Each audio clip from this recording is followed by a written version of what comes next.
So there's quite a bit of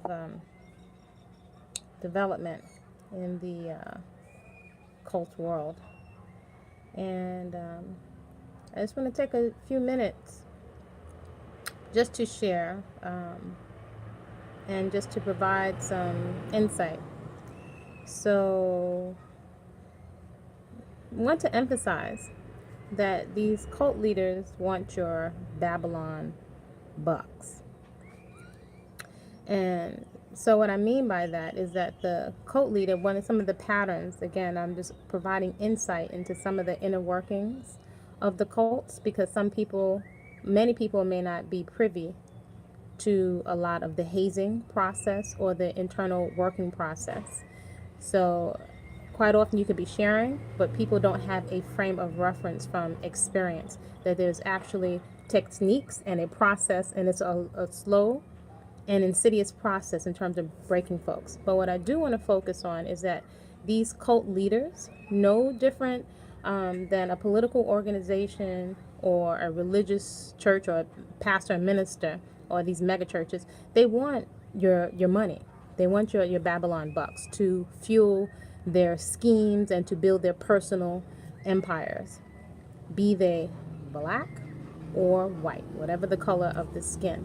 So there are certain patterns that are here. One of the patterns that I observe very clearly inside is that the cult leader will constantly tell us of people's personal business, whether that was personal business about their health.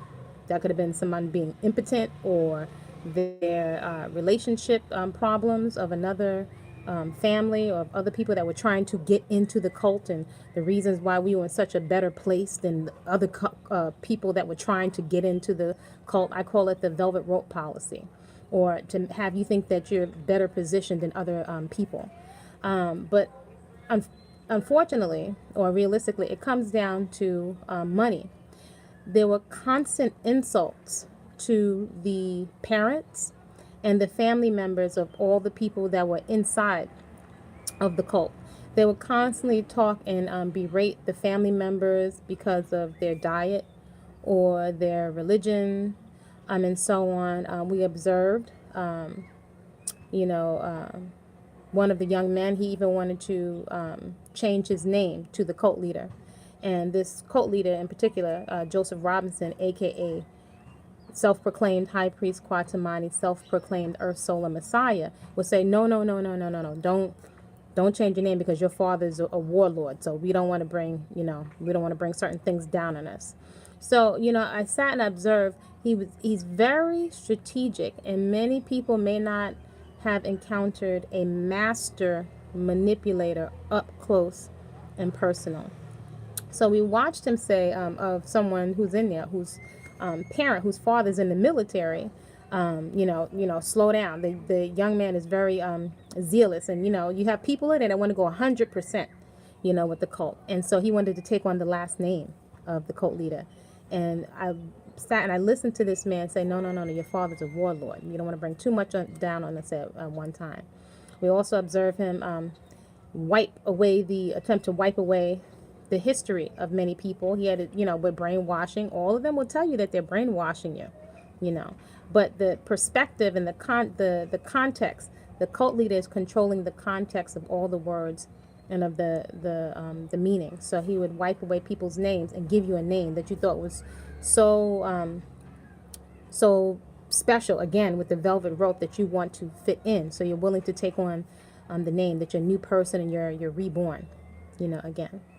So there will be constant insults to people's families. At the same time, we watched this person that insulted people. He even insulted, unfortunately, there was a man where he has built a pyramid similar to Dr. York here in Belize, which he used a lot of our monies and sure other people's monies too, but definitely a large portion of our monies to working women from Babylon, from New York. He used a lot of our money to build his pyramid that looks like a Dr. York pyramid here, the 999 or whatever pyramid here in Belize. So, yeah, he used our money and he used other people's money. And we watched this man. He did an interview with a dying man. It's on YouTube. I mean, if you folks could only see the orchestration of this master manipulator.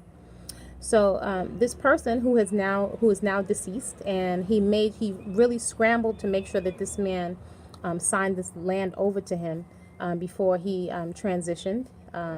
He Mostly him and his wife, but mostly he dealt with the man. He was all constantly in his ear.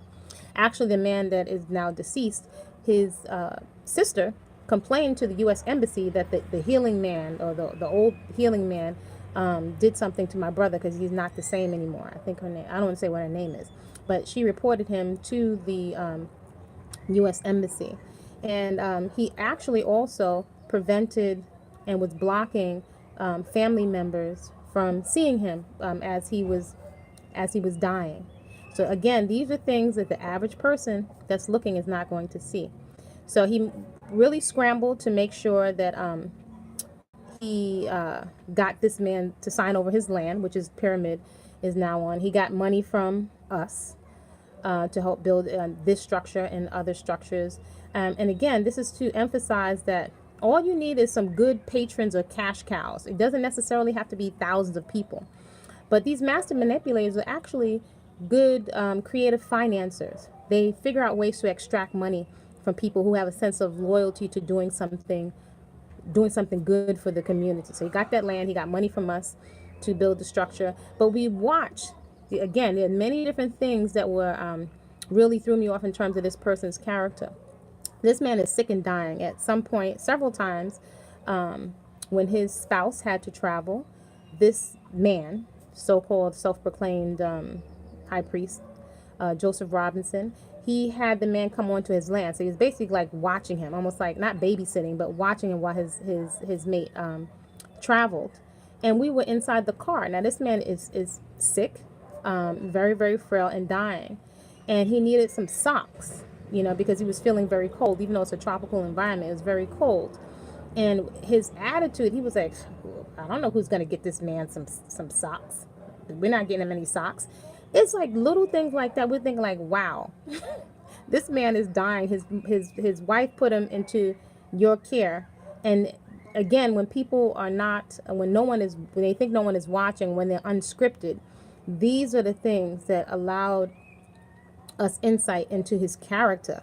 We were like, wow, his whole attitude sounded really nasty. This is a sick and dying man that you are caring for, and you have an attitude about getting him socks. It was just really disgusting.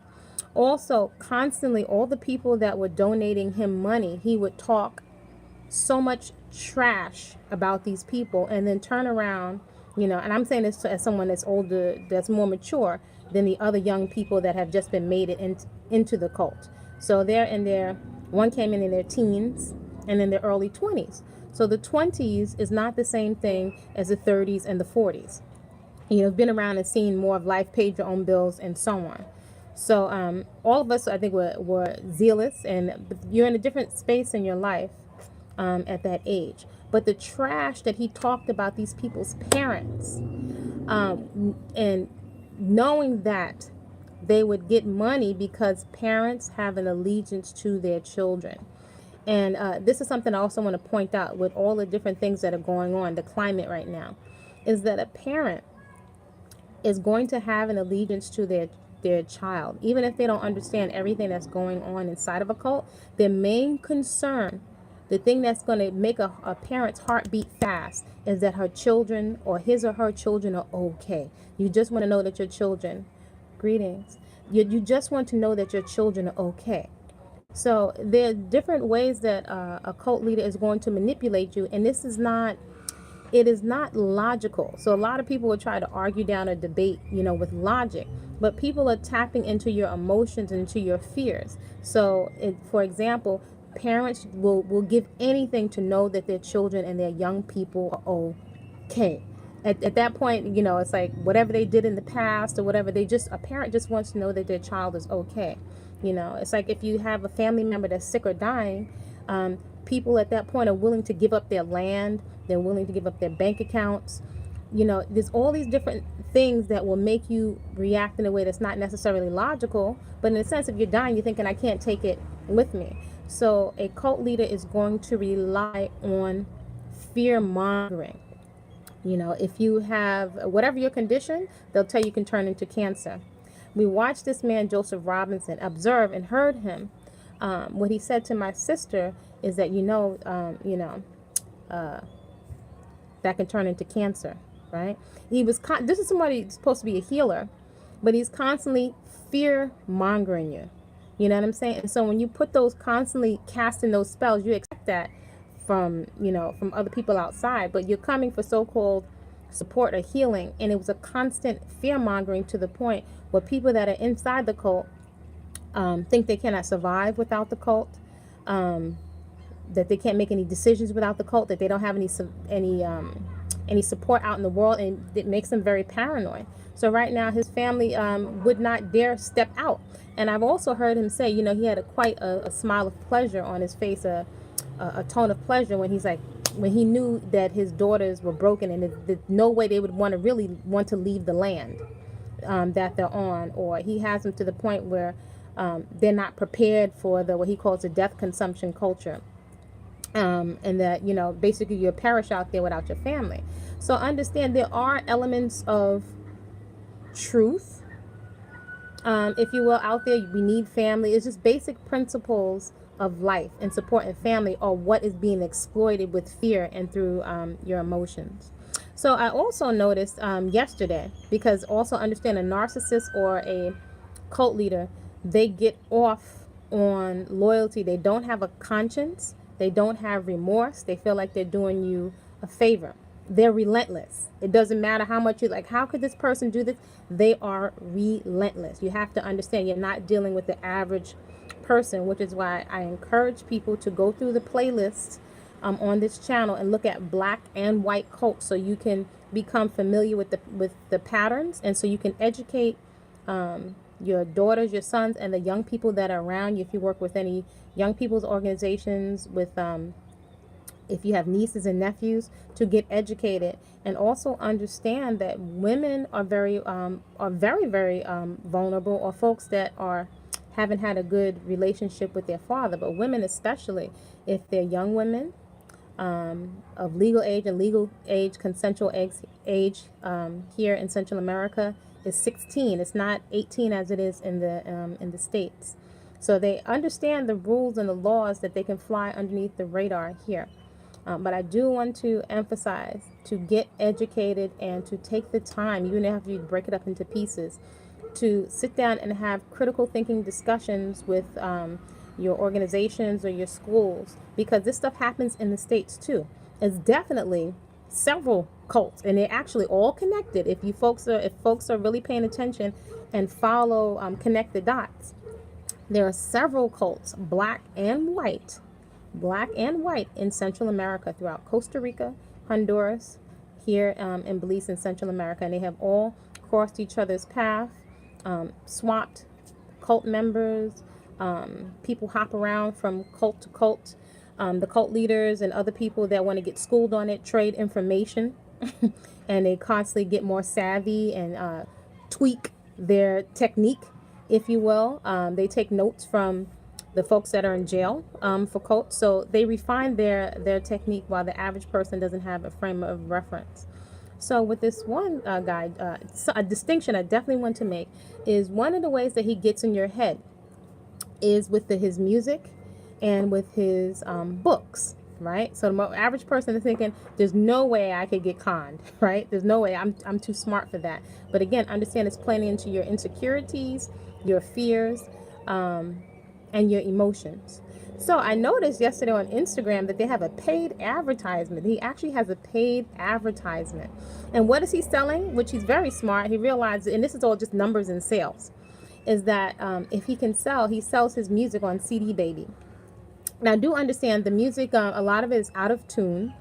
They have, again, similarities. They have their little studio in the rainforest. They have a studio in the rainforest here in Belize. So there's so many parallels that it's absolutely unbelievable.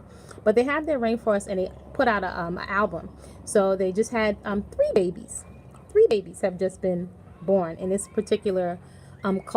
So again, be aware, folks, because they're playing to our emotions. What do we see as black people? You see the locks, you see the red, gold, and green, everybody just saying, you see the babies, and you see images of the black man and the black woman together. This is what we all want to see, right? This is where you understand that a cult member or a con artist is going to play. They can sniff it out and they know what you want to see. And those are the images. So what happens? Your critical thinking shuts down because it's playing to your emotions. This is not to be underestimated. So once you see these things, oh, great job, Baba, great job, Elder, oh, they're eating raw food, they're living in the rainforest. You folks can't see anything that's going on. You can't see anything that's going on back there. So he has a paid advertisement, which I thought was really interesting on Instagram to try to sell this album.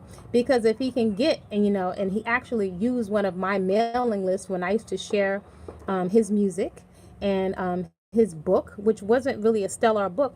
People didn't buy the book because of him. People won't buy his music because the music is good. People will buy the music because they see their child, they see their nephew, because they see the locks, they see women there. That's where the trust factor is coming in. Again, it's a person you don't know. He puts the women and the children out in the front, right? He has one of the young men here that was popular, in basketball. So he has an in. He uses that. Jim Jones did the same thing as an entrance to give him credibility with the young people here, right? Because otherwise people don't know this man. So these guys are very, very crafty and savvy. So he has a paid, now he knows he's going to come up on YouTube. So he has a paid advertisement. It's an investment on Instagram to get you to buy his music. The music is the same music regurgitated over and over and over. His books is the same regurgitated information over and over and over. So it's not so much the books. My Jewish clients, my Italian clients, my white clients, my black clients, they could care less. They didn't know who this man was. They were buying his books and his tapes because I was doing something as a fundraiser to help build a basketball court in the rainforest. So they're actually buying it from me. When people see this young man in Belize, they're buying because they trust him. People are going to buy, and if everybody gives $10, or $15 or $9.99 for the album, if you got 10 of those people, do the math.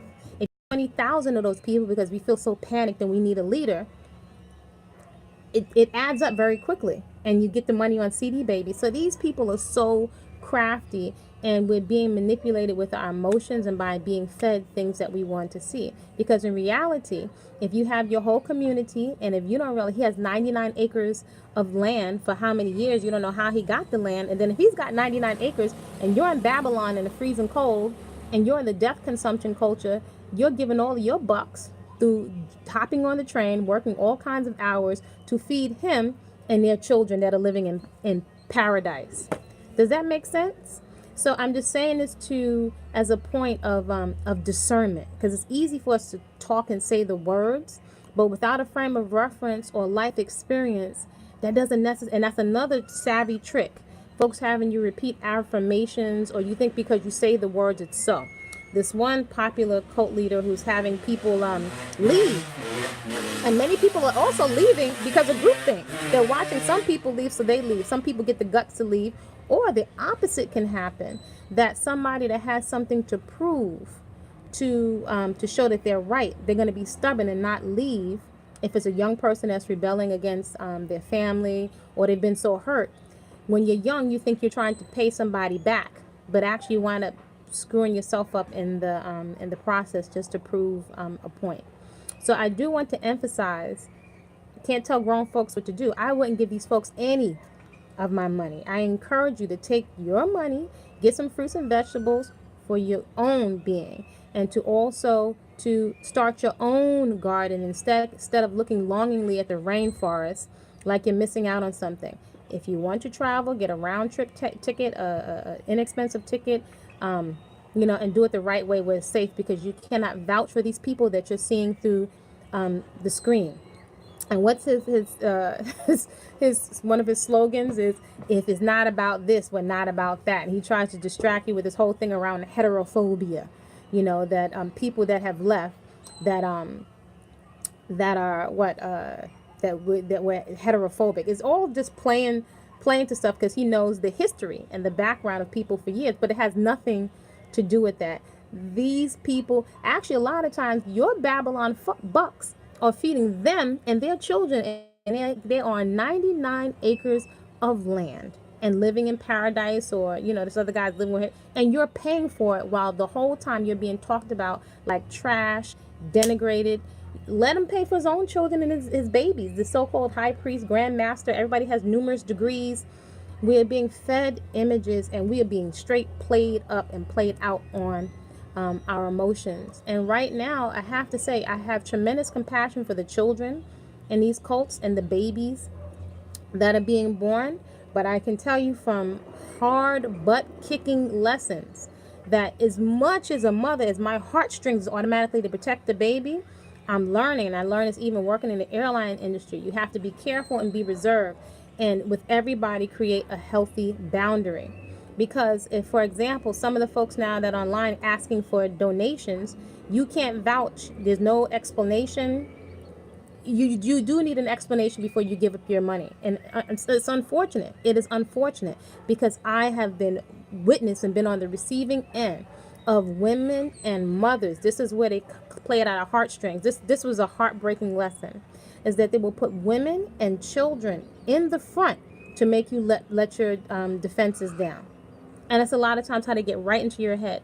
Or they'll make an appeal to the parents, so that you let your defenses down and you'll give them money, because a woman, we're going to think with our heart, with our emotions. So it's like putting them in front like a bulletproof vest or like a beard. So I do think that it's important that, yes, you should ask questions of everybody before you send tickets and money. Yes, you should get an explanation from grown adults, because just a second ago, everybody out in Babylon was being cursed out. Mind your business. You don't have anything to say. There's numerous cults operating under the radar here, and folks in the States can't see it. Take it from sisters that learned the hard way. They gave thousands and thousands of dollars. And I don't regret my intention for giving it, but I could have never anticipated, one, that this man that looked like me eating raw living foods was a scam artist, a con artist. Number two, the things that came to light of what he was doing with young women. I couldn't have. It's the same thing. It's no different than your preacher or your pastor. You just don't want to believe that a family member could be doing something. So it has been demonstrated. It has been demonstrated that it is necessary to use healthy boundaries with everyone. We want the best for the children. But understand, a terrorist will put a little baby out front. They'll put a little baby out front, or plant a bomb, on anyone. So it's the same thing. They're being used sometimes as decoys. And then we do, out of respect for ourselves, I'm not telling folks what to do, but we do have it would be to our benefit, so we can stop being tricked and fooled. It is what it is. To ask questions of everybody. I don't care how much moms you see, how many little babies, how many infants, how many gardens, how many coconut trees you see. Vet everyone before you give any money. You do have you have a right, and it makes common sense to ask questions. A lot of times we are too uncomfortable to ask questions, and we don't want to seem rude, but that could cost you everything. Not wanting to appear rude. Remember, all these folks just said it's none of our business.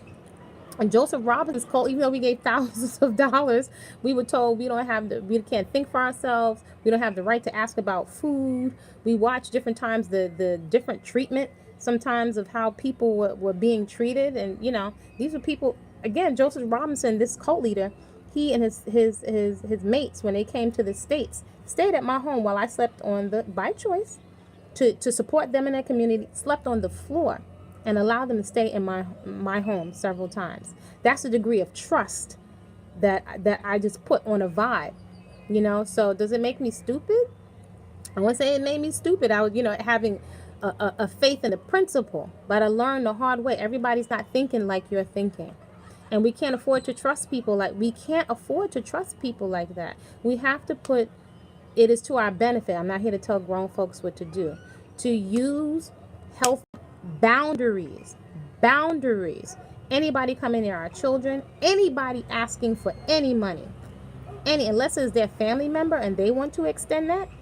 But even with family members, you have to be very careful. Careful is not just a feel-good word. It means something needs to be implemented. There has to be a litmus test. Before you get this has to happen. If this doesn't happen, then this can't happen. So it is very, very critical that we implement healthy boundaries. When folks are asking for money to come into our house, before you let them into your body sexually, before you read their books, you have the right, and out of respect for yourself, to ask questions. Otherwise, we're constant. It's like people are running a train on us, and we're volunteering ourselves up for it by not asking questions because we don't want to appear rude, right? And then we're letting folks off the hook from their responsibility. Our first responsibility is to our own selves. It's not going to change if we are not willing to ask uncomfortable questions. We're only obligated to be respectful first to ourselves. Not about disrespecting anyone, but if whether we're polite or not, that's not the point. We're only obligated to be respectful, but the respect has to come from for self first, right? To ask the uncomfortable questions. Again, the advertisement on Instagram, these folks are getting savvy to advertise. I'm watching this self-proclaimed Joseph Robinson, the cult leader, to advertise his albums. Again, it's the same music, out of tune, whatever, over and over and over. And he's asking you to pay $10 or whatever, $15. And what is he putting out front? Women, children, and an image of women and the black male and woman together. But what about you? What about you? So you think by giving them your money, that's going to improve your relationship? Is that going to grow fruits and vegetables for you while you're paying for their coconut trees and their 99 acres of land? I'm just saying. It may not sound, it sounds however it sounds, because again, we're programmed to be nice, and not to have boundaries and turn the other cheek and forgiveness. You got to look at what the context of forgiveness is. If forgiveness means you turn off your critical thinking. Now, forgiveness means you put things into perspective, you learn your lesson and treat accordingly, and you release stuff, can rock with that. But if it means turning the other cheek and ignoring what folks are doing to you, not a good deal. Not a good deal. So hopefully this is helpful. Critical thinking, it's something that has to be cultivated because we haven't been critically thinking for a long time as a collective and as a people, and so we continue to run a train on, regardless of the color, from all different levels, religion, politics, but definitely with these cults, it's out of control, and we're seeing the results trickle down to our children. And last thing I'm going to say for young people, I was 20, 21, 22, 23, and I've said it before and I'm going to say it again. First of all, a hard head makes a soft behind. And I'm going to say this. When you're 20, 21, 18, 19, sometimes you can make some of the biggest errors that will stay with you for a lifetime. And when you're making decisions in the adult realm, right? When you're not, it's one thing when you weren't paying your own rent and your food and all that stuff, you're living with your parents. When you start casting spells or making decisions in the adult realm, the diseases and the babies can't be pulled back in. Sometimes there's no antidote for the spell you just cast. And now you have to live with some of that damage for a lifetime. And then, now you just might have a shorter leg or you just got some damage. It can perhaps teach you something, that scar tissue, every time you look at that scar tissue. But when you start making decisions in your 20s and 21 and, your parents, they might worship Jesus. They might be overweight. But there's some things you can't trump, and that's life experience and wisdom. Even sometimes a crackhead could tell you not to go into that building over there. So it would behoove us to take a minute and run a litmus test for anybody asking you for money. Our heartstrings get pulled with the babies, but that's one of the main ways that we get played. We're obligated to be responsible. It's our responsibility for all the hard work we're doing out in Babylon or wherever it is, because Babylon is a state of mind, to ask questions before you release any of your life energy represented in those bucks that you worked hard for. Before you release it to folks, then it's your responsibility before you take potential fruits and vegetables and seeds and future land or whatever, or, you know, a trip out of your mouth and share it with someone, to ask questions. To ask questions. That's our responsibility to ourselves, and not to be so nice. I think that I've observed that respect is preferable to being liked. So hopefully this is useful for some folks. All right. Take care.